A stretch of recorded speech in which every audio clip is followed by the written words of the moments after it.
Сәлем оқырмандар. Жаз әрбір оқушының ең сүйікті жыл мезгілі. Себебі 3 айға созылатын ұзақ демалыс. Сол демалысымды қалай өткізгенім жайлы мен бүгін сіздерге айтып берейін. Ал сіздер мені қолдап, лайк басып, комментарий жазып кетіңіздер.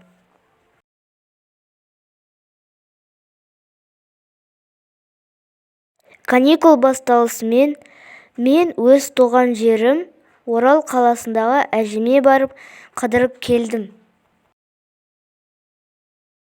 Әжемен көп қыдырдым.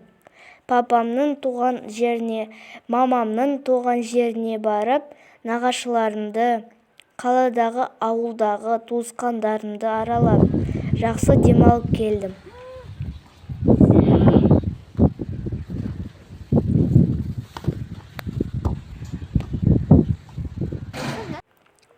Оралда бір ай тез өтіп кетті. Қалған 2 айымды Астана қаласында ата-анаммен, бауырым Қайсармен бірге өткіздім. Жаздың ыстық күндерінде суға шомылдық, ал кештерді серуендеумен өткіздік.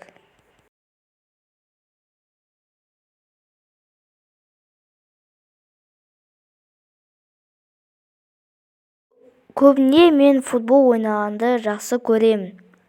Мені балдар Неймар деп атайды. Мен Неймардың фанатымын. Жазда достарыммен аренаға барып футбол қарадық. Және аулада футбол ойнадық.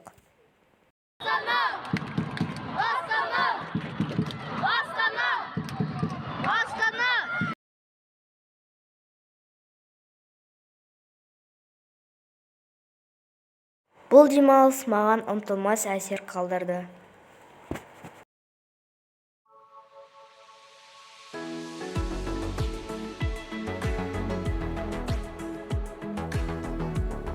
bensound.com.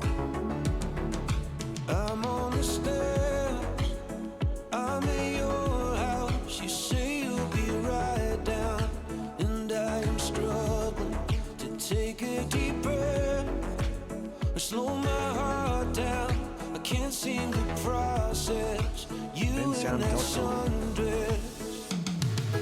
It's so scary, 'cause you are out of my league, and it's so obvious to everyone else. Kids keep staring, because they just can't believe that you are even gonna give me a chance.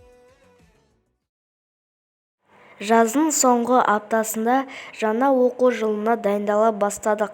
Каникул ұзақ болғанымен өте жылдам өтіп кетеді екен. Сондықтан келесі жазды асыға күтемін.